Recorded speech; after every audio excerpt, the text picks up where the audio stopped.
पत्रान नहीं करने का, बिल्कुल। अब देखो बच्चों, हम जैसे कि हमको पता है कि संविधान में हमारे में कुल 22 भाग हैं। कितने भाग हैं? भागों की संख्या कितनी है? टोटल 22। 22 भाग कितने हैं? 22। भाग का मतलब होता है अध्याय, लेसन, इकाई। अपन संविधान पढ़ रहे हैं, जो नए स्टूडेंट में बता दूं, बेटा ऐप डाउनलोड कर लेना, ये पीडीएफ आपको ऐप पे मिल जाएगी। आपको समझ में नहीं आ रहा तो अपने आसपास वाले से पूछ लेना, बता देगा आपको कोई भी, ठीक है। 22 भाग हैं, अध्याय, यूनिट, लेसन, इकाई, अध्याय, कुछ भी कह दो, 22 है। और उस 22 भाग में हमने कहा कुछ कुल 395 क्या है? अनुच्छेद है। हालांकि ये भाग भी हम बढ़ते बढ़ते रहे हैं और अनुच्छेद भी बढ़ते रहे हैं, लेकिन चूंकि हमें इतने ही याद करना होता है, क्योंकि संविधान के मूल ढांचे में हम परिवर्तन नहीं करते। जैसे मान लीजिए आपको कोई नया भाग जोड़ना है, तो हमने कहा साहब भाग 4 था, तो भाग 4 में हम नया भाग नहीं बनाएंगे, भाग 4 का मतलब जो नया भाग हुआ ना, वो भाग 4 के अंतर्गत ही हो जाएगा। इसलिए वो अनुच्छेद 395, भाग भी 22 ही हैं और अनुच्छेद भी 395। अब इन किस भाग में क्या है, किस भाग में क्या है, और कौन से लेके कौन से अनुच्छेद तक वहां पर चीजें दी गई हैं, तो ये हमें भाई यहाँ पर डिटेल से देखना है। तो भाई देखो, पहला जैसे भाग नंबर 1 है, वो भाग 1 है, तो एक में क्या है? एक में संघ और उसके राज्य क्षेत्र। संघ माने भारत, भारत देश है जो एक राज्यों का संघ है। उसमें कितने राज्य हैं, प्रदेश हैं, कितने केंद्र शासित प्रदेश हैं, जो सब बताओगा वो भाग 1 में। कैसे राज्य बनेंगे, को बनाएगा, और राज्य को नाम बदलना, ये सारी चीजें भाग 1 में बात की गई है। और अनुच्छेद 1 से लेकर 4 तक इसमें है, भाग 1 में। ठीक है, सही में आ गई बात मेरी? भाग 1 विषय क्या है? संघ और राज्य क्षेत्र। और अनुच्छेद क्या है? 1 से 4। ऐसे ही भाग 2 में नागरिकता की बात है, अनुच्छेद 5 से 11। ये मैंने आपको कहा था, आपसे 2 दिन से कह रहा हूँ आप याद करके आना, याद करके आना। ठीक है, आज फिर एक बार कह रहा हूँ याद करके आना, क्योंकि कल अब हम इसको हम पढ़ना शुरू कर रहे हैं, इस पूरे पार्ट को। टोटल 22 भाग हैं, 8 भाग, 14, और ये टोटल 22। हालांकि ये पूरे 22 के 22 याद ना भी हो तब भी चल जाता, लेकिन आपसे मैं लगातार कहूँ आप पढ़ लो, क्योंकि मैं जो मोस्ट हम उन्हें तो पूरे को पढ़ेंगे, पूरे 22 ना, तो पूरे 22 भाग को पढ़ा जाता, ना ही 395 अनुच्छेद को पढ़ा जाता। जो हमारी परीक्षाओं की दृष्टि से महत्वपूर्ण है ना, ये हमारे दैनिक जीवन में उपयोगी भी हैं, उन सबको हम पढ़ते हैं। ठीक है, तो आज हम पहला भाग खोलने वाले हैं, संघ और उसके राज्य क्षेत्र। इसमें अनुच्छेद 1 से लेकर 4 तक है। तो संघ और उसका राज्य क्षेत्र, संविधान का भाग 1 है, संविधान का भाग 1 है। अनुच्छेद 1 से लेकर 4 तक क्या है? संघ और उसके राज्य क्षेत्र के बारे में बताया गया। जैसे आपको बताया कि भारत अपना क्या है? एक राज्यों का संघ है, यूनियन है। ठीक है, अब भैया सबसे पहला अनुच्छेद जो है वो केवल एक ही बात कहता है कि हमारे इस देश का नाम क्या है।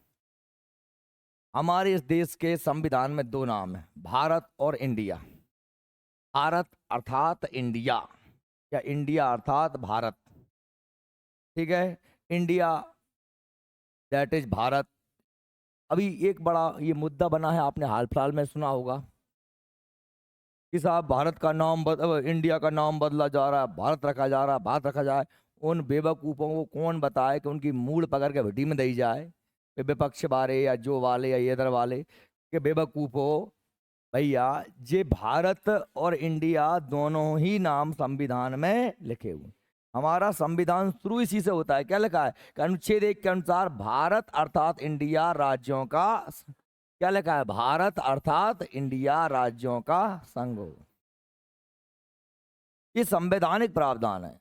हाँ, संविधान से इतर बात कर सकते हैं, संविधान से हटके बात करें तो फिर भारत के अनेकों नाम हो जाते हैं। शुरुआती काल में यदि हम देखें, जब चूंकि सबसे पहले भारत को, या भारत नहीं कह सकते, भारत या आधा एशिया, दक्षिण एशिया को, पूरे दक्षिण एशिया को एक नाम दिया, इसका नाम था क्या? जम्बूद्वीप। क्या नाम था? जम्बूद्वीप। जम्बूद्वीप के नाम से जानते थे हम पूरे भारत को। और जम्बूद्वीप से तात्पर्य समझ लेना, आपको थोड़ा सा मैं बता देता हूँ यहाँ पर। जम्बूद्वीप से तात्पर्य है,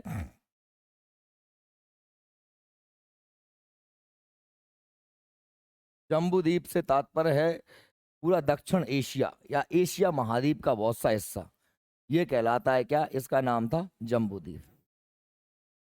ठीक है, जम्बूद्वीप नाम था ये। और उसके बाद में ये इलाका जो बीच वाला जो भारत जहाँ पर है, इसका दूसरा नाम आता है क्या? आर्यावर्त। क्या आता है? आर्यावर्त। फिर इसके बाद में नाम आता है क्या? भारत। क्या नाम आता है? भारत। फिर इसके बाद में नाम आता है इंडिया। क्या नाम आता है? इंडिया। और सबसे लास्ट में नाम आता है हिंदुस्तान। क्या नाम आता है? हिंदुस्तान। वो बेटा अलग विषय, वो नाम नहीं है, वो एक उपमा है। एक क्या है? उपमा है।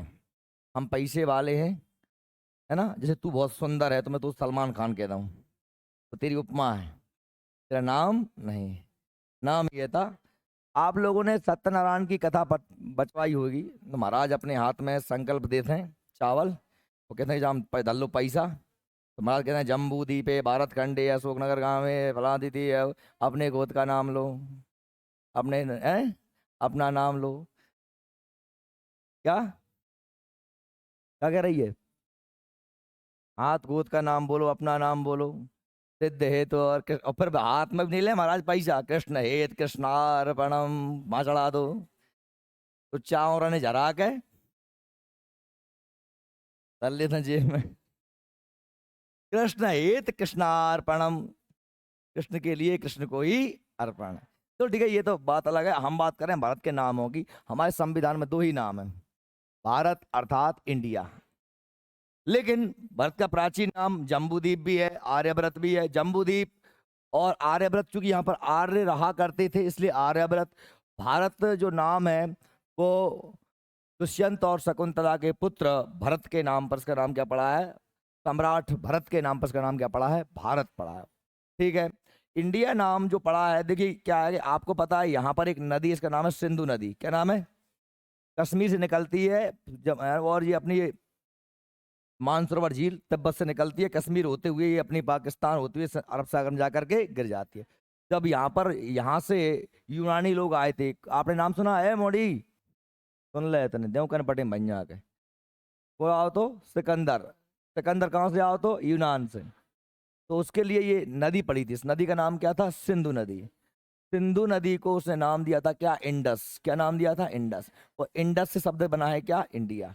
यानी हमको ये इंडिया जो नाम दिया वो किसने दिया है? यूरोपियन। यूरोपियों ने, सिकंदर ने, यूनानियों ने। सिकंदर था कहाँ का? यूनान का। तो यूनान कहाँ पर है? यूरोप में। यूरोपीय महाद्वीप ऐसे में छोटा सा देश है यूनान। यूनान, यूनान से कौन आया था? सिकंदर आया था। सिकंदर का नाम सुना है? अलेक्जेंडर जिसे कहते हैं, हम क्या कहते हैं? The great Alexander. तो उसने नाम क्या दिया उसका? इंडिया। और फिर इसके बाद में आप देखते हैं कि भाई मध्य काल में भारत में कौन आते हैं? मुसलमान आते हैं। कौन आते हैं? मुसलमान अरब से आते हैं, तुर्क से आते हैं, और ईरान से आते हैं, इराक से आते हैं। ये अपना क्या, ये पास में अपने क्या है? ईरान। ये क्या है? जस्ट पास में ईरान। ये भारत, पाकिस्तान, अफगानिस्तान और ये ईरान। तो भाई ये हमारी जो नदी है सिंधु नदी, और जब वो ईरान के लोग यहाँ पर एंटर होते हैं ना, तो उनके लिए सिंधु नदी पड़ती है। नदी कौन सी पड़ती है? सिंधु। क्योंकि दुनिया में हर भाषा की अपनी एक प्रकृति होती है। सिंधु नदी, तो जैसे कि, जैसे आप लोगों ने देखा होगा, कभी जो अंग्रेज होते हैं ना, वो दा नहीं बोल पाते। दा की पूरी लाइन उनके, ता की पूरी ता था दा धा, ये अंग्रेजी भाषा में है ही नहीं। आपने सुना होगा मोदी से मोडी कहते हैं कौन? अंग्रेज। ना तो वो ता बोलते हैं, ता से टा कहते हैं, है ना, द ध न, इन सब के लिए उनमें है ही नहीं इंग्लिश लैंग्वेज में। ये लाइन हमारी जो, जैसे हम वो कहते हैं कौन सी? दंत वर्ग। दंत वर्ग कौन सा? जिन्हें बोलते समय दांतों का प्रयोग, ता था दा था, ये उनमें है ही नहीं। अब देखो, टी से ही क्या बनता है? ता बनता है। और टी से ही क्या बनता है? ता बनता है। जो, जिसमें प्रत्येक ध्वनि के लिए अपना एक अलग से ही वर्ण है। ऐसी दुनिया में कोई और भाषा नहीं है, इतनी वैज्ञानिक भाषा और कोई है ही नहीं है जितनी हिंदी है। अच्छा, ये हम कह सकते हैं, आप कहोगे साहब अपनी बाई से कोई बुरा नहीं की, काहे के अपनी भाषा तो अपन क्या बुराई करेंगे। मैं ऐसे ही नहीं कह रहा हूँ कि उठाई जीभ दई तरुआ में, नहीं। मैं आपको सिद्ध करके बता देता हूँ। मैंने कहा देखो, जैसे आपको एक सिंपल सी बात है, बिल्कुल बिल्कुल बेसिक लेवल, जैसे मैंने कहा कि अगर हम अभी दुनिया में सबसे ज्यादा प्रचलित भाषा कौन सी? अंग्रेजी। हमारे इधर भी ऐसी मान्यता है कि किसी व्यक्ति को 4 शब्द अंग्रेजी के आते हैं, थोड़ा सा अंग्रेजी 2-4 सेंटेंस बोल लेता है, तो हमको लगता है अरे यार बड़ा बड़ा होशियार आदमी है, बड़ा होशियार आदमी है जिसको अंग्रेजी आती है। तो हमको हमारी ये धारणा है, क्योंकि हम लोगों ने 200 साल अंग्रेजों के तलवे चाटे हैं, हम लोग उनकी नकल करते हैं हर काम में, और ये समझते हैं कि वो अंग्रेज जो हैं वो श्रेष्ठ लोग हैं और अंग्रेजी भाषा बहुत श्रेष्ठ है, और जे अंग्रेजी आ सकते बहुत ही होशियार आदमी हैं, जबकि वो बिल्कुल ही गधा हुए सपाई, बस भाई अंग्रेजी आता है। भाषा विद्वता का मापदंड नहीं है, पहली बात सुन लीजिए मेरी बात। और फिर वो भी ऐसी भाषा, इतनी वाहियात इतनी बेकार भाषा इंग्लिश, है ना, जो इतनी कंजूस भाषा है जिसमें वोकेबलरी नहीं है। भाषा की समृद्धि कैसे नापी जाती है? उसके शब्दकोश से कैसे नापी जाती है? जैसे आपको सिंपल सा उदाहरण देता हूँ। हमारे इधर अगर हम कहें कि ये मेरे पापा के भाई हैं तो मेरे चाचा हैं, मेरी मेरी माँ मेरी मौसी के पति हैं तो मौसियाँ हैं, मेरी बुआ के पति हैं तो फूफा जी हैं। ये हमारी भाषा में ये शब्द हैं, अपन बोलते हैं। इंग्लिश में कोई नहीं है, केवल एक ही है, अंकल। अब वो मौसिया है कि वो फूफा है कि वो चाचा है कि को है कि बगल वालो है पड़ोसी है, सब अंकल। मतलब कोई अपने का और दूर का भेद नहीं। इतनी कंजूस इतनी गरीब भाषा, उसके पास वोकेबलरी नहीं है। हमारे यहाँ अगर मैं कह दूं, मैं एक शब्द के लिए, एक ही शब्द के लिए अनेकों शब्द कह सकता हूँ। अनेक शब्दों के लिए अलग शब्द हैं ही, एक ही शब्द के लिए भी अनेक शब्द हैं। मैं कह दूं जल कह दूं, अंबु कह दूं, नीर कह दूं, उदक कह दूं, पया कह दूं, सलिल कह दूं। मैं जल से कितना कुछ कह सकता हूं, लेकिन वहां केवल एक ही शब्द है, वाटर, और उसके कोई पर्यायवाची है ही नहीं। तो समझ रहे हो? अच्छा ये तो ठीक है, ये तो वोकेबलरी बाजी वाली बात हुई। वोकेबलरी तो ठीक, क्योंकि अंग्रेजी से तुलना इसलिए कर रहा हूँ कि आज आप अंग्रेजी जानते हो, मैं अरबी से नहीं कर सकता, क्योंकि अरबी का आपको पता नहीं है। स्पेनिश, फ्रेंच, रशियन, चाइनीज, ये छिंग शांग छिंग शांग छिंग नहीं कर सकता। क्यों? कैसे करूँगा? आपको क्या मालूम है? आप इंग्लिश से आप रूबरू हो, इंग्लिश से आप रूबरू हो। संस्कृत से इसलिए नहीं कर सकता क्योंकि संस्कृत तो हिंदी की आद जननी है। यानी हिंदी 10 पैसा है और संस्कृत 90 पैसा है, समझ लो। हिंदी अगर संस्कृत, और यदि आप जानो, ये आपको अभी अब हिंदी की इतनी वैज्ञानिकता लगती है, यदि आप बाई चांस संस्कृत के कुछ और चीजों को समझ लो तो फिर आपको समझ आएगा कि यार संस्कृत तो वाकई बहुत महान भाषा है। हमने जो पढ़ा है ना, अपन ने तो सिर्फ धेनु का निबंध याद कर लिया था, है अब 10वीं में, या फिर जुगाड़ तुगाड़ करके अपन पास हो गए हैं। हमें क्या पता, जिन लोगों ने संविदा वर्ग 2 या वर्ग 3 या वर्ग 1 वर्ग दिया था, उन लोगों ने संस्कृत पढ़ा है मेरे से, तो उन्हें मालूम, उन्हें बताया था मैं कि संस्कृत क्या है, संस्कृत की मूल भावना क्या है। यानी हम 10% भी नहीं है। देखिए मैं तो ये बात कर रहा था वोकेबलरी की, शब्दकोश की। अगर मैं ग्रामेटिकल बात भी करूं, मैं व्याकरणिक बात भी करूं, तब भी आपको सही में आ जाएगा। मैंने कहा कि एक ध्वनि जो आप मुंह से उच्चारित कर रहे हैं, उस ध्वनि के लिए एकमात्र भाषा है हिंदी, जिसके लिए हर हर ध्वनि के लिए अलग से चिन्ह है। ये जो लिखा है इसे बोलते हैं चिन्ह, लिपि। क्या बोलते हैं? लिपि। ये लिपि है भैया, ये हमारी लिपि है। में लिखते हैं चिन्ह, है। मैंने बोला भाषा क्या होती है मौखिक, मैंने बोला ता। क्या बोला? ता। ये बोल रहा हूं, और इसके लिए मैंने चिन्ह बनाया है ये। मैं अगर ता ना बोलूं तो मैं लिख दूं ये। तो आप देखिए अंग्रेजी में कहाँ है, अंग्रेजी में आप, मैंने कहा ता के, हमने ता बोला तो ये चिन्ह है, और हमने टा बोला तो ये चिन्ह है। अब उसमें तो इतने कम चिन्ह है कि ता के लिए भी और दोनों के लिए टी ही है। अगर था और बोल दो तो अलग से कुछ है नहीं, दो बना दोगे, टी एच, दो ध्वनि मिला दी आपस में, है? अच्छा और देखिए तमाशा, तमाशा इसमें देखिए, कभी कभी अपन देखेंगे कि केमिस्ट्री शुरू कहाँ से हो रही है? सी एच से। और चौपड़ा शुरू कहाँ से हो रहा है? सी एच से। चौपड़ा भी सी एच है और केमिस्ट्री भी सी एच है। अब भैया हम किसको क्या मान लें? या तो इसको भी केमिस्ट्री पढ़ो या फिर इसको खोपड़ा पढ़ो। यार हमें क्या मालूम? अब तुम एक ही चीज लिख रहे हो, कभी उसको चा कह रहे हो, कभी उसको क्या कह रहे हो। अच्छा देखिए, जैसे मैंने कहा, आपने पढ़ा होगा, हिंदी जब पढ़ी होगी, तो जैसे हमने कहा सी यू टी कट होता है, यहाँ पर यू की आवाज काय की आ रही है? आ की आ रही है, cut. C U T cut, आ की आवाज आ रही है। अगर मैंने कह दिया क्या? पी यू टी, क्या कह दिया? पी यू टी, अब हो गया ये पुट। अब यहाँ पर इस यू की आवाज काय की आ रही है? ऊ की मात्रा लग रही है दोनों में। यहाँ पर भी यू ही था, यहाँ पर भी देखो यू ही था। यू मतलब क्या हो गया? आ। और यू मतलब क्या हो गया? ऊ। हम कब माने? क्या माने? कहाँ पर? इसके लिए कौन सा नियम है कि तब ऊ को, यू को आ मानना है और तब यू को ऊ मानना है? और तो हम तो फैलाना ही कर देंगे। या तो भाई ये भी आपका कुट होना चाहिए, ये पुट है तो, या फिर ये अगर कट है तो ये पट होगा। भाई समझ में आ रही है? अब फिर आप लोगों की मानसिकता, इतना जागरूक करने के बाद भी लोगों को यही लगता है कि जिसको अंग्रेजी आती है वो विद्वान है। आप लोगों की जानकारी के लिए बता दूं, इन लोगों की इतनी वाहियात स्थिति है कि इन्हें हिंदी की वर्णमाला नहीं आती। इन्हें ये पता नहीं होता कि राग कितने रूप होते हैं, ये राग कब लगता है, ये राग कब लगता है, ये राग की रकार कब लगती है। ये इतनी बेकार स्थिति रखेगी इनकी। ढंग से अगर इनसे कह दो कि वर्णमाला लिख दो, संयुक्त अक्षर क्या, तो नहीं बता पाते। और उन लोगों को आप क्या मानते हैं, अरे वो इंग्लिश मीडियम, वो इंग्लिश में बात करते हैं, कुछ नहीं आता। भाषा का ज्ञान मात्र आपकी विद्वता का सूचक नहीं होता। इसलिए आपके दिमाग से निकाल देना, कोई अंग्रेजी बोल रहा है, अंग्रेजी बता रहा है तो भाई नहीं, अगर कोई हिंदी, इस अच्छी शुद्ध हिंदी बोल रहा है तो उसका सम्मान हमेशा करना, क्योंकि शुद्ध हिंदी सीखना अपने आप में एक बड़ा परिश्रम पूर्वक काम है। इंग्लिश सीख लेना बड़ा आसान काम है। आपने देखे होंगे बहुत सारे अंग्रेजों को हिंदी बोलते हुए, कैसी बोलते हैं, कभी जिंदगी में वो मर जाए ना तब भी वो शुद्ध हिंदी नहीं बोल सकते, बोल ही नहीं पाएंगे, है ना। एक वचन है, बहुवचन, मैं आ रही हूं, आदमी कह देगा मैं आ रही हूं, है ना। मैं आ रहे हैं, मैं आ रहे हैं। सत्यानाश करते हैं हिंदी का, नहीं करते।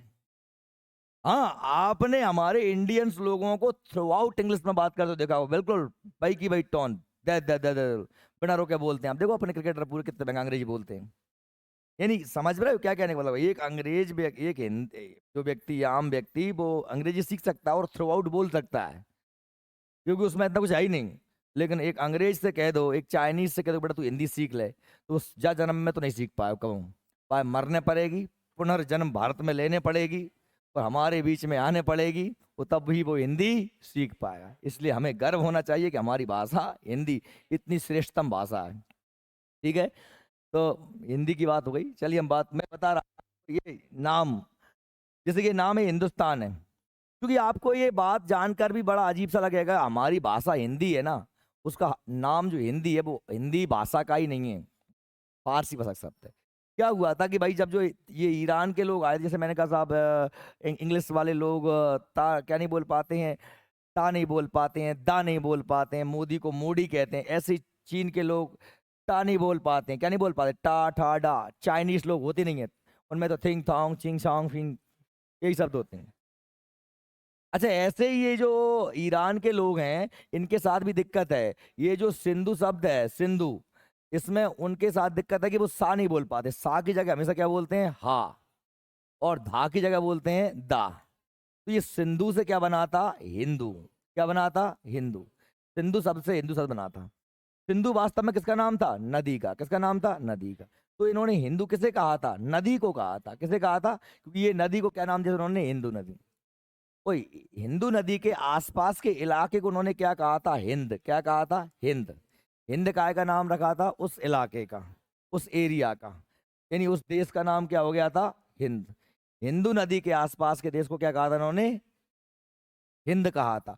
अब जैसे कि आप देखते हैं, ईरानी एक प्रत्यय होता है, प्रत्यय मतलब बे शब्द होते हैं, पीछे लगते हैं, क्या लगते हैं, भाषा में पीछे लगते हैं। जैसे मैं कहूँ कि साहब जापान के निवासियों को हम क्या बोलते हैं, जापानी। क्या बोलते हैं, जैसे चीन के निवासियों को क्या बोलते हैं, चीनी। ऐसे ही हिंद के निवासियों को क्या कहेंगे, हिंदी। क्या कहते हैं, हिंदी। कहाँ तो जबरदस्ती हिंदुस्तान से लगा रहा है मतलब में, जब हिंद देश है, जापान के जापानी, चीन के चीनी, है ना, अमेरिका के अमेरिकी, तो हिंद के हिंदी, हिंद के हिंदी हुए। हिंदी काय का नाम हो गया, यहाँ के निवासियों का। किसका नाम हो गया, निवासियों का नाम हो गया। हिंदू नदी का नाम, हिंद देश का नाम, और हिंदी निवासियों के नाम। और हिंदी निवासियों का नाम, नागरिकों का नाम हो गया हिंदी, भाषा का नाम नहीं है। अभी आप हिंदू किसे कहते हो, आप धर्म को कहते हो। हिंदी किसे कहते हो, आप भाषा को कहते हो। लेकिन ये नहीं था, ये बना कैसे है, ये ऐसे बना कि साहब सिंधु से हिंदू हुआ, हिंदू नदी का नाम हुआ, और हिंदू के आसपास का इलाका हिंद कहलाया, हिंद देश हो गया, और हिंद में ई प्रत्यय लगा, जैसे जापान से जापानी, चीन से चीन, ऐसे हिंद से हिंदी निवासियों का नाम हुआ। क्या नाम हुआ, निवासियों का, निवासियों का नाम हुआ। और ये जो निवासी थे यहाँ के लोग, वो जिस भाषा में बात करते थे, वो जिस भाषा में हमारी भाषा वास्तव में संस्कृत से बन के आई थी। संस्कृत, संस्कृत से पाली, प्राकृत, अपभ्रंश, अपभट्ट होते हुए जो भाषा उस समय चल रही थी, जब ये मुसलमान लोग आए थे, तब वो उन्होंने इस देश का नाम इस देश का नाम हिंद, इस यहाँ के निवासियों का नाम हिंदी, और वो लोग जो यहाँ के निवासी थे वो जिस भाषा में बात करते थे उसे उन्होंने नाम क्या दिया था? हिंदवी। क्या नाम दिया था? हिंदवी। हिंदवी क्या हो गई थी? भाषा। यानी यहाँ के लोगों के द्वारा जो भाषा बोली जाती थी। ये नाम सबसे पहले अमीर खुसरो नाम के व्यक्ति ने दिया था। किसने दिया था? अमीर खुसरो नाम के व्यक्ति ने दिया था। अमीर खुसरो ने तबला और सितार भी बनाया था। अमीर खुसरो एक सूफी संत भी थे, एक लेखक भी थे। अमीर खुसरो ने पहेलियां, मुकुरियां भी लिखी हैं। हरी थी भरी थी राजा जी के बाग में, दुसाला ओढ़े खड़ी थी। आपने पहेलियां मुकुरियां सुनी होंगी। इनके लेखक भी कौन है? अमीर खुसरो हैं। अमीर खुसरो को तोताए हिंद के नाम से भी जानते हैं अपन। क्या कहते हैं? तोताए हिंद। ये नाम प्रश्न बनता है आपको जीएस में कि हिंदी का नामकरण किसने किया है? अमीर खुसरो ने किया है। हिंदी का नामकरण किसने किया है? अमीर खुसरो ने किया है। तो भाई, तो लेकिन अब क्या हो गया? ये धीरे धीरे समय के साथ बदलाव हो गया। अब हिंदू एक धर्म हो गया, जो पहले नाम नदी का था। अब हिंदी एक भाषा हो गया, जो पहले नाम कौन था? निवासियों का। आपने इकबाल का गाना सुना होगा कि हिंदी है हम वतन है हिंदुस्तान हमारा। हिंदी है हम, ये किसने कहा था? इकबाल का नगमा है। मोहम्मद इकबाल का क्या है नगमा? हिंदी है हम वतन है हिंदुस्तान हमारा। तो हिंदी निवासियों की थी, अब हिंदी एक क्या बन गई है? भाषा। हिंदी शब्द ये क्या है? भाषा परिवर्तनशील होती है। लैंग्वेज हमेशा बदलती रहती है, क्योंकि लैंग्वेज का जो सीखने का मुख्य आधार क्या होता है भाषा का? वो होती है श्रवण परंपरा। क्या होती है? हम जैसा सुनते हैं हम वैसा ही बोलते हैं। देखो, और हम धीरे धीरे अपनी सहूलियत के हिसाब से बोलते हैं, जैसे हमको बोलना अच्छा लगे। मुख सुख, मुख सुख, मुंह मोगू का मल है, सुख मिले, ज्यादा ताकत ना पड़े। हम जब चाहते हैं हमेशा कि शॉर्ट में भूल जाए, है ना? जैसे ब्रदर का ब्रो कर दिया आपने। क्या कर दिया? ब्रो। सिस्टर का शिश कर दिया, नहीं कर दिया, है ना? आपने सुना होगा कि साहब जैसे कि अपन शादी ब्याह में मोड़ा मोड़ी के गनबरक मिलवाते हैं। क्या मिलवाते हैं? गनबरक मिलवा लो। गनबरक नहीं होते, वो होते क्या है? गुण और वर्ण। क्या होते हैं? गुण और वर्ण होते हैं। लेकिन चूंकि अब कौन कहे गुण, दिक्कत आ रही मोहने के वर्ण ने रकार मकार है, तो हमने कहीं शॉर्ट कर लो गनबरक। अंग्रेजों ने अच्छी वाली क्या कही थी? हॉस्पिटल कहा था। हमने उसको तोड़ ताड़ के अस्पताल कर दिया। क्या कर दिया? तो ये क्या समझ रहे हैं? भाषा हमेशा परिवर्तनशील होती है, लैंग्वेज हमेशा चेंज होती रहती है। जब मैं हिंदी शुरू करूंगा तो फिर आपको वो तमाशा बताएंगे अपन के हिंदी कैसे पढ़ाई जाती है, हिंदी में कैसे नंबर आते हैं बच्चों को। जब कभी करेंगे स्टार्ट हिंदी, तो अभी तो एसआई की वैकेंसी कुछ हो जाए तो करेंगे। तो बता रहा था, इसी हिंदी से बाद में क्या बना है? इसी इसी हिंद से क्या बना है? हिंदुस्तान। यानी कि ये नाम किसके द्वारा दिया गया है? फारसियों द्वारा। किसके द्वारा दिया है? फारसी मतलब ईरान का पुराना नाम फारस है। फारस का नाम पर्सिया, पर्सिया था पहले। अंग्रेजों ने, पहले फारस था, अंग्रेज आ गए, उन्होंने उसका नाम पर्सिया कर दिया था। बाद में जब अंग्रेज चले गए, ईरान स्वतंत्र देश बना, तो उसने अपना नाम खुद बदल लिया और क्या कर लिया? वापस से ईरान कर लिया, है ना? जैसे कि बर्मा था नाम, उसका क्या कर लिया? म्यांमार कर लिया। एक मैंने छोटी सी क्लिप डाली थी, आप लोगों ने देखी हो तो शायद, इंस्टाग्राम पे डाली थी, इंस्टाग्राम आईडी मेरी पे, जो मेरो नाम भाई नाम से आईडी। अब मेरो नाम है कृष्णवीर सिंह, तो मैं कहा हरनाम सिंह के नाम से आईडी बनाऊं? अरे ये तो ये तो नए नए लौंडे लपाटों के काम होते हैं। क्रेजी ठाकुर या ये सब फलाना ब्यूटी क्वीन, ये मोनी नाम रख लेते हैं। देखा था भला मुला कहीं बुरी हुई, पर नाव धरेगी ब्यूटी क्वीन। ये हुआ मरे मरा ऐसे, है ना? जिद्दी ठाकुर, कहीं ये क्रेजी बॉय, ऐसे तो ये लौंडे लपाटों का हम मास्टर आदमी हैं, सिंसियर है। हैं? समझ में आई? ठीक है भैया, तो ये अपने देश के नाम हो गए। अब देखो, पंचायत बंद करो, नहीं कोर्ट जाओगे मेरे हाथों से बिना अच्छे वाले में। देखो, संविधान के भाग 1 में अनुच्छेद 1 से लेकर 4 तक राज्य और उसके संघ क्षेत्रों का वर्णन किया गया।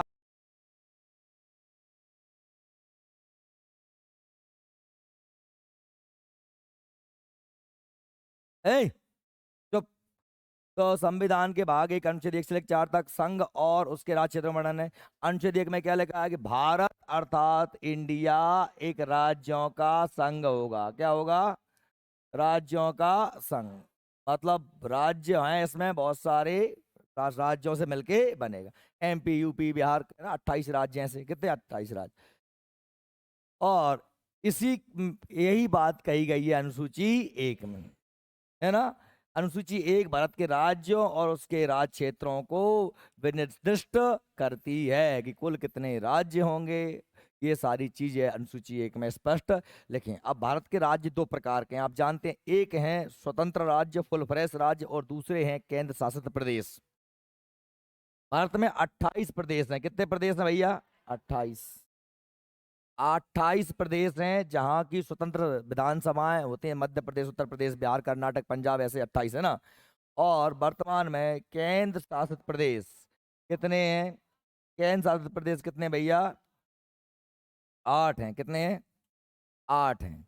8 8 कौन कौन से हैं? तो जैसे कि 2 नाम बता रहा हूं मैं आपको, एक तो दिल्ली और दूसरी है पुदुचेरी। पुदुचेरी, ये 2 स्पेशल हैं, और बाकी 6 अलग कर लो आप। तो अंडमान निकोबार, अंडमान निकोबार है ना, लक्षद्वीप, लक्षद्वीप, और हमारा दमनदीप, दमनदीप, J&K, जम्मू एंड कश्मीर, लद्दाख, है ना। और साथ में हमारा एक और चल रहा है चंडीगढ़। क्या रह गया? चंडीगढ़। ये हमारे क्या है? केंद्र शासित प्रदेश। अब इनको अलग क्यों किया मैंने दिल्ली पुदुचेरी को? क्योंकि ये 2 मात्र ऐसे क्या है, सुनना उसमें, ये 2 मात्र ऐसे राज्य हैं जिनमें की क्या होती है? विधानसभा, यानी जहाँ मुख्यमंत्री बनता है। बाकी इनमें मुख्यमंत्री नहीं बनता। इनमें उपराज्यपाल, लेफ्टिनेंट गवर्नर, यानी केंद्र सरकार ही शासन करती है। यानी जो अपना दिल्ली और पुडुचेरी में मुख्यमंत्री बनते हैं। दिल्ली का मुख्यमंत्री आपको पता ही है, कोई केजरीवाल जी है। और पुदुचेरी का कौन है, पता है किसी को? पुदुचेरी में भी है, कांग्रेस गवर्नमेंट है पुदुचेरी में। वो नाम तो मुझे भी याद नहीं, देख लेना तुम, ठीक है। अब ये हो गया भाग अनुच्छेद 1, क्लियर? समझ में आ गई बात मेरी आपको? राज्य और भारत अर्थात इंडिया एक राज्यों का संघ होगा, सिंपल सी बात। अब बात है कि भाई आगे भारत के राज्य क्षेत्रों में क्या क्या होगा, यही हम बात करें। राज्य क्षेत्रों में क्या क्या होना, तो राज्यों के राज्य क्षेत्र, अनुसूची 1 में प्रदेश संघ राज्य क्षेत्र, ऐसे अन्य राज्य क्षेत्र जो अर्जित किए जाएं सम्मिलित होंगे। अर्जित किए जाए मतलब क्या? भारत यदि किसी दूसरे देश से कोई हिस्सा प्राप्त करता है तो सम्मिलित कर लिया जाएगा। विजय, जीत लें हम, विजय कर लें, विलय, मिला लें, समझौता, यानी कोई समझौते के तहत शामिल कर लें, अथवा किन अन्य किसी भी प्रकार से यदि हम किसी नए भूभाग को प्राप्त करता है देश, तो उसे एक राज्य क्षेत्र या संघ क्षेत्र बनाएगा। हाँ, अरे भैया, भारत अर्थात India, India that is Bharat है।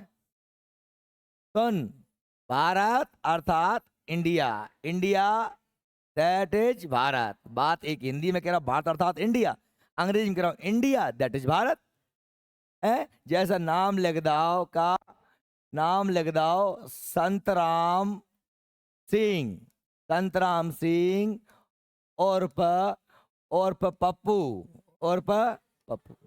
तो ये अब तू कहे कि साहब नाम, हम तो अब पप्पू कहेंगे, नाम बदल दिया नाम। अरे भैया, उसका नाम, उसका घर का नाम पप्पू है भाई। संविधान में दोनों नाम है, इंडिया भी है और भारत भी है। अब चाहे उसे हमने अंग्रेजों का चापलूसी करने की आदत पड़ी रही, ठीक है, इसलिए हम इंडिया को ढोते रहे। कायदे से इंडिया को क्यों रखना चाहिए? क्या इंडिया हमारा नाम है? नहीं है। इंडिया नाम हमें किसने दिया है? अंग्रेजों ने दिया। हम क्यों ऐसे नाम को ढोएं? हमारा मूल नाम क्या है? भारत। हमारा मूल नाम है क्या? भारत। क्यों हम अपने नोट्स पे लिखेंगे कि रिजर्व बैंक ऑफ इंडिया? नहीं लिखेंगे, हम लिखेंगे रिजर्व बैंक ऑफ भारत। ये लिखना चाहिए। लेकिन चूंकि अब भैया ढर्रा चला आ रहा था तो हम चले आ रहे थे। अब यदि कोई बदल रहा है, उसको कोई सरकार में इतनी दृढ़ क्षमता है, उसे मूल स्वरूप में लेके आना चाहती है, तो इसका सम्मान होना चाहिए। इसमें विरोध की बात ही नहीं है। अब इसको राजनीतिक चश्मे से ना देखा जाए कि मोदी बुरा। अब हमारे लिए मोदी लाख बुरा सही, ठीक है, मुद्दे नीतिगत विरोध होना चाहिए। ये नहीं कि साहब मोदी कुछ भी कह दे तो विरोध। भाई हमने कहा कि मोदी ने नोटबंदी करी, हम विरोध करेंगे, काय करी थी, हिसाब दो, हम कहेंगे, पूछेंगे, हमारा अधिकार है पूछने का। तुम गलत कर, तुमने गलत किया, हमेशा ये नहीं आया, क्यों करी, नहीं करनी थी, करते तो फिर ढंग से करते।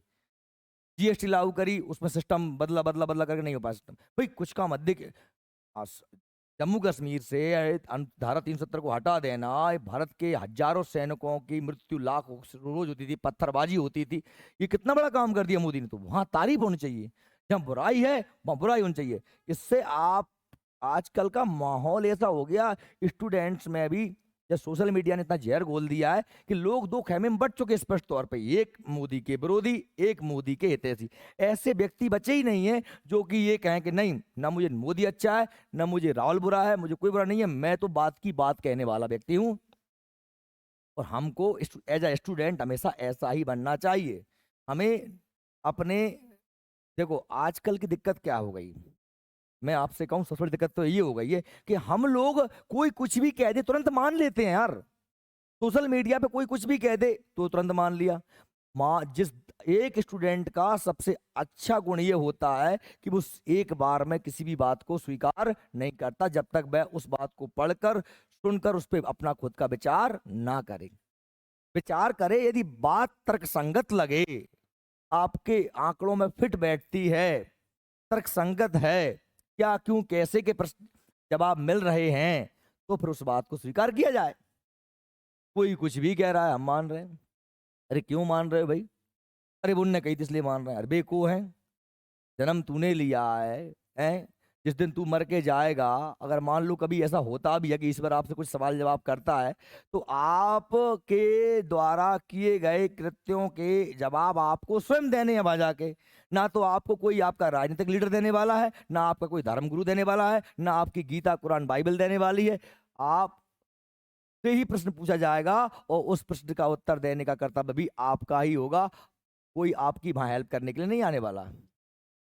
यानी कि जब भी आप एग्जाम हॉल में जाओगे, तब भी अगर हम उस चीज को यहां से जोड़ लें, तो आपने जो सीखा, अपने खुद के तर्क लगाए हैं, वही आप केवल अपना मस्तिष्क लेके जाओगे। ना ये बुक लेके जाओ जिससे सीख रहे हो, ना मैं आपके साथ जाने वाला हूं। याद रहो, ये आप खुद विचारशील बनो, आप खुद तर्क करना सीखो, है ना। चीजों को स्वीकार मत करो ऐसे के ऐसे। हम बता रहे हैं, हमारा काम बताना है। यदि हमारी बात भी कहीं लगती है कि नहीं ये सर, बात सर की समझ में नहीं आई, तो आप उस पर विचार करो और फिर आप हमसे डाउट भी क्लियर कर लो। तो यदि लगती है कि नहीं नहीं है, मेरे मन माफिक नहीं है, तो बिल्कुल सर की बात से एग्री, साथ चलने की जरूरत नहीं है। मैं कभी नहीं कहता। अगर आपके दिलो दिमाग में फिट नहीं बैठती है तो आप बिल्कुल छोड़ो। सीख तभी पाओगे, एक अच्छे विचारशील नागरिक तभी बन पाओगे, और एक अच्छे स्टूडेंट तभी बन पाओगे। और सिलेक्शन भी तभी होते हैं जब व्यक्ति अपना खुद का मस्तिष्क इतना एक्टिव कर लेता है, कुछ चिंतन करता है, विचार करता है। समझिए बात को। देखिए, अब अनुच्छेद 1 की बात, अनुच्छेद 2 की बात करते हैं हम। 2 में क्या लिखा है? 2 में ये लिखा है कि संसद को संघ में नए राज्यों को प्रवेश या स्थापना कराने के लिए विधि बनाने का अधिकार दिया गया। ये हमने देख लिया कि भारत अर्थात राज्यों का संघ होगा, उसमें प्रदेश और केंद्र शासित शामिल होंगे। और यदि नया कोई राज्य आता है, उसको विलय कर लिया जाए, जीत लिया जाए, समझौते से आ जाए, तो सब हम भारत के अनुच्छेद 1 के तहत उसको भारत में सम्मिलित करते हैं। लेकिन हम कह रहे हैं कि संसद को नए राज्य बनाना है। जैसे आप देखिए कि साहब एमपी से छत्तीसगढ़ बना, किसने बनाया? संसद ने बनाया। दो राज्यों को मिलाकर के एक कर दें, एक राज्य से दो राज्य कर दें, किसी का नाम बदल दें, ये सारे पावर किसके पास हैं? संसद के पास। और संसद कहाँ है? हमारी दिल्ली में। उसमें 2 सदन होते हैं, लोकसभा, राज्यसभा प्लस राष्ट्रपति मिलकर क्या बनती है? संसद बनती है। लोकसभा, राज्यसभा और राष्ट्रपति मिलकर क्या बनती है? संसद। बात समझ में आ रही मेरी? तो मत रही हो, मैं कछु कह रहा हूं, जुड़ो, यहाँ सुनो। संसद को संघ में नए राज्य के प्रवेश व स्थापना करने की विधि माने क्या होता है? कानून बनाने का अधिकार देता है। ठीक। अनुच्छेद 3 क्या कह रहा है? 3 के अनुसार संसद साधारण बहुमत से, साधारण बहुमत, तो बहुमत 2 प्रकार के होते हैं बेटा, एक होता है साधारण बहुमत और एक होता है विशिष्ट बहुमत, विशेष बहुमत। साधारण बहुमत का मतलब होता है आधे से एक ज्यादा। क्या होता है? आधे, यानी 100 लोग हैं तो 100 में से 51 लोग एक तरफ हो गए तो उनके पास बहुमत है, एक ज्यादा। भले एक ज्यादा, 2 ज्यादा, सामान्य सी बात है ना। और विशेष बहुमत का मतलब होता है कि 2/3 बहुमत। 2/3 मतलब क्या होता है? 100 में से 66 लोग। कितने लोग? समझ में आ रही है? विशेष बहुमत किसे कहते हैं? 2/3 बहुमत को। 2/3 का मतलब होता है 66%। कितना होता है? 66%। तो साधारण बहुमत से मतलब आधे से ज्यादा से किसी भी नए राज्य का गठन किसी वर्तमान राज्य की सीमा में परिवर्तन, क्षेत्र सीमा या नाम में परिवर्तन कर सकती है। कौन कर सकती है? संसद। यानी अनुच्छेद 2 और 3 लगभग दोनों एक जैसे हैं। दूसरे में क्या? संघ। संसद क्या है? संघ में नए राज्यों का प्रवेश, यानी दूसरे देश से आप ले रहे हो, जीत रहे हो, समझौता कर रहे हो, प्रवेश करने के लिए विधि बना सकती है। दूसरी बात, अनुच्छेद 3 ये कहता है कि आप जो पहले से राज्य हैं उनकी सीमा घटा बढ़ा दो, नाम बदल दो, सीमा बदल दो, ये भी संसद कर सकती है। यहाँ पर आप एक चीज देख रहे हैं, एक चीज नहीं है कि हम दूसरे से ले सकते हैं, लेकिन हमारे संविधान में दूसरे को देने का अधिकार नहीं है। ऐसा हमने किया है दो दो बार। ऐसा हमने किया है 2 बार कि हमने एक बार पाकिस्तान को कुछ दिया, एक बार बांग्लादेश को कुछ दिया, है ना, आजादी के बाद, संविधान के बाद भी। तो हमें संविधान में क्या करना पड़ा? संशोधन। वो क्यों दिया मैं वो भी बताऊंगा, क्यों दिया, वो भी जरूरी थी। हमने बिना, अपन इंडिया के लोग हैं, है ना, पुरानी चप्पल नहीं दें फ्री में तो कोई है ना, कछु दे देंगे तो फ्री में तो कुछ किसी को देंगे नहीं। हमने पाकिस्तान को भी कुछ दिया होगा तो उससे कुछ लिया होगा, बांग्लादेश को कुछ दिया होगा तो उससे कुछ लिया होगा। ठीक है। इसके लिए संबंधित विधेयक को राष्ट्रपति की सिफारिश से ही संसद में पेश किया जाएगा। मतलब अगर आप ऐसा कुछ कर रहे हो ना कि नाम बदल रहे हो, क्या बदल रहे हो? नाम बदल रहे हो, सीमा बदल रहे हो, नया राज्य बना रहे हो, तो भाई साहब ऐसा विधेयक, विधेयक तो तुम समझते हो, कानून बनने से पहले जो संसद में पेश किया जाता है उसे विधेयक कहते हैं। और जिस दिन जो कानून बन जाता है, राष्ट्रपति के साथ उस दिन से उसे क्या कहते हैं? अधिनियम। क्या कहते हैं? विधेयक माने बेटा समझ लो कच्चो कानून, बन के तैयार होगा उसको अधिनियम। विधेयक से अंग्रेजी में बिल, और अधिनियम से अंग्रेजी में एक्ट। क्या कहते हैं? एक्ट। समझ में आ रही है मेरी बात? देखो, ये कहना है कि ऐसा कोई कानून आप संसद में लेके आ रहे हो तो आप पहले राष्ट्रपति से पूछ लोगे। क्या कह रहे हैं? राष्ट्रपति से की सिफारिश से ही, राष्ट्रपति से पहले पूछ करके ही आप संसद में पेश कर सकते हैं। ठीक है। लेकिन अनुच्छेद 4 ये कहता है, क्या कहता है? बड़ा सिंपल सा अनुच्छेद है कि 2 और 3 के तहत जो भी संशोधन किया जाएगा, जो भी बदलाव किया जाएगा, वो आर्टिकल 368 के अधीन नहीं होगा, वो सामान्य संशोधन कहलाएगा। संविधान में संशोधन के लिए अनुच्छेद कौन सा है? 368। कौन सा है? संविधान में संशोधन आर्टिकल 368 के तहत किया जाता है। ठीक है। देखिए, अनुच्छेद 4 संसद द्वारा अनुच्छेद 2 तथा अनुच्छेद 3 के तहत बनाई गई विधि, उसमें पढ़ना, बनाई गई विधि या संशोधन अनुच्छेद 368 के प्रयोजन के लिए संविधान में संशोधन करने वाली विधि नहीं समझी जाएगी। क्या कह रहे हैं? ये संविधान संशोधन 368 के तहत नहीं होगा, यह सामान्य संशोधन कहलाएगा। आ रही बात सही में? इसीलिए ऐसे संशोधनों को अपन अलग से नहीं गिनते, क्योंकि अनुच्छेद 368 के तहत जो संविधान संशोधन किया जाता है वही वास्तविक संशोधन कहलाता है। ये तो नाम बदल दिया, घटा बढ़ा दिया, नए राज्य को शामिल कर लिया, तो उसमें संविधान में कोई बदलाव नहीं हुआ है ना? क्या होता है नाम बदलने से? इसलिए अनुच्छेद 4, देखो 4 अनुच्छेद है कुल। पहला कहता है कि भारत अर्थात इंडिया राज्यों का संघ होगा। दूसरा कहता है कि भारत संसद चाहे तो नए राज्यों का प्रवेश करा सकती है। तीसरा क्या कहता है कि संसद चाहे तो पुराने राज्यों का किसी का सीमा बदल दे, क्षेत्र बदल दे, नाम बदल दे, कर सकती है। और चौथा कहता है कि 2 और 3 में जो संशोधन होगा वो 368 के हिसाब से नहीं हो। कितना सरल है। संगने रिपीट कर ली करे, जो मुंह अपनो ही है वो मांगे को तो मन लेके नहीं आए कि घर जब कोचिंग आ रहे हो तो बगल वाले से मुंह मांग के लाए हो कि तेरे ने मुंह दे दे मैं कोचिंग जा रहा हूँ।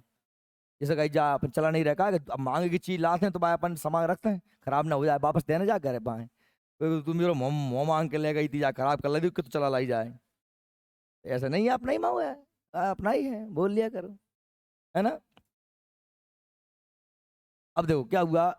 जैसे मैंने कहा कि हम ले सकते हैं, लेनी मानी है, देनी नहीं मानी। संविधान में कोई से ले सकते हो, लेनी मानी है, देनी नहीं मानी।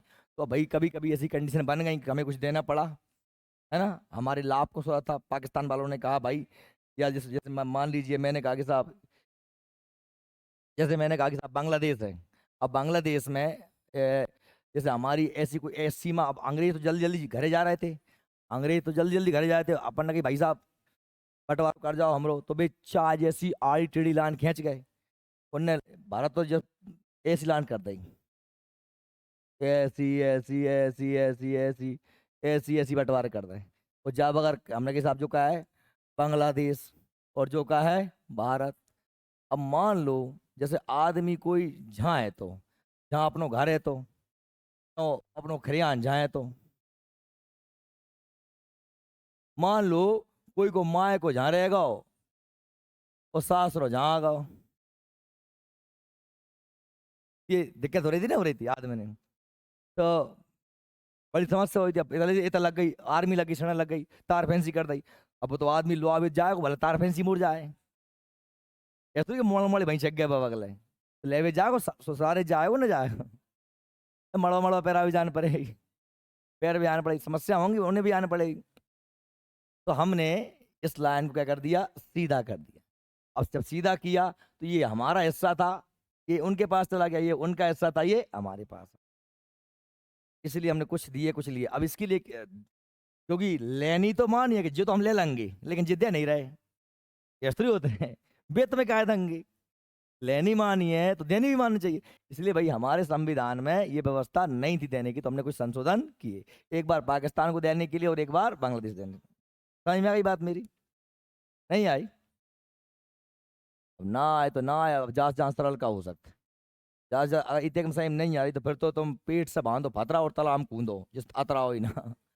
बेरुबारी बेरुबारी बाद, बेरुबारी बाद में जो एक बेरुबारी नामक जगह थी, बेरुबारी बाद में सर्वोच्च न्यायालय ने कहा कि संसद अनुच्छेद 3 के तहत किसी राज्य व उसके भूभाग को किसी विदेशी राज्य को नहीं सौंप सकती। के लिए संविधान में संशोधन करना पड़ा। जब भी सुप्रीम कोर्ट ऐसा कोई निर्णय देता है, सुप्रीम कोर्ट के निर्णय को संसद बदल सकती है। जैसे अभी बदला है दिल्ली के मामले में, दिल्ली में ट्रांसफर और का अधिकार केजरीवाल सरकार को दे दिया था सुप्रीम कोर्ट ने, संसद ने उसे बदल करके वापस से केंद्र सरकार के हाथ में ले लिया। सुप्रीम कोर्ट कोई भी निर्णय दे दे, संसद जब चाहे उसे बदल सकती है। ठीक है। संसद के में 9वां संविधान संशोधन 1960 में पास कर बेरूबारी संघ क्षेत्र पाकिस्तान को सौंप दिया गया, और 100वें संविधान संशोधन द्वारा 2015 में कुछ भारतीय क्षेत्र बांग्लादेश को सौंप दिए गए। ये 100वां संविधान संशोधन करके हमने किसको दिया, बांग्लादेश, बांग्लादेश को। और 9वां संविधान संशोधन किसको दिया था, पाकिस्तान। पर ऐसे नहीं दिया, दिया तो कुछ लिया भी था। समझ में आ गई मेरी बात?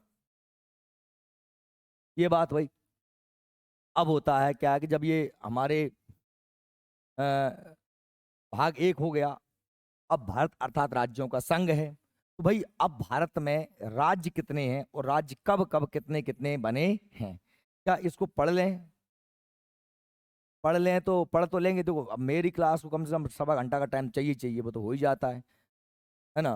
अब कितना भी कर लें, क्योंकि जीएस है ही ऐसी जिसमें आपसे बातचीत तो करनी पड़ती है, और बिना बातचीत करे जीएस समझ में आएगी नहीं।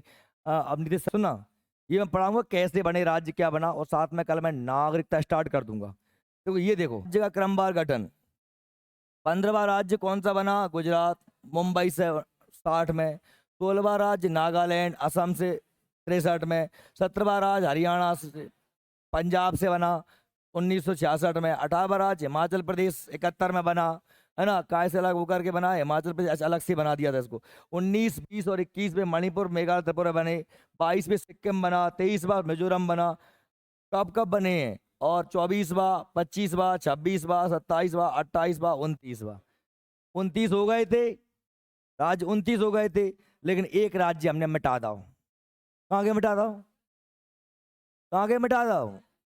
नोट, जम्मू कश्मीर पुनर्गठन अधिनियम 2019 लागू होने के बाद भारत में वर्तमान राज्य 28 बचे। कितने बचे? पहले 29 तो कहे थे राज्य, और 9 कहे थे केंद्र शासित प्रदेश। नहीं 7, कितने थे, सॉरी 7, कितने थे, 7। अब क्या किया हमने, एक राज्य को खत्म किया, किसको, जम्मू कश्मीर को। तो जम्मू कश्मीर को हमने खत्म किया तो राज्य कितने बचे, 28। लेकिन हमने जम्मू कश्मीर को तोड़ करके दो केंद्र शासित प्रदेश बनाए। कितने बनाए, एक जम्मू कश्मीर एक लद्दाख। तो 7 और 2 कितने होने चाहिए थे, 9, लेकिन है कितने, 8। क्योंकि हमने दादर नगर हवेली और दमन द्वीप को मिला करके एक कर दिया, दो केंद्र शासित प्रदेशों को मिला करके एक कर दिया, दादर नगर हवेली और दमन द्वीप को मिला करके एक। तो इसलिए वर्तमान में 28 राज्य और 8 केंद्र शासित प्रदेश। इस सिंपल सा अंबर के, देखो बस थोड़ा, है ना, देखो 1 और 2 ही, बस इतना कम है, आप आराम से याद कर रहे होगे।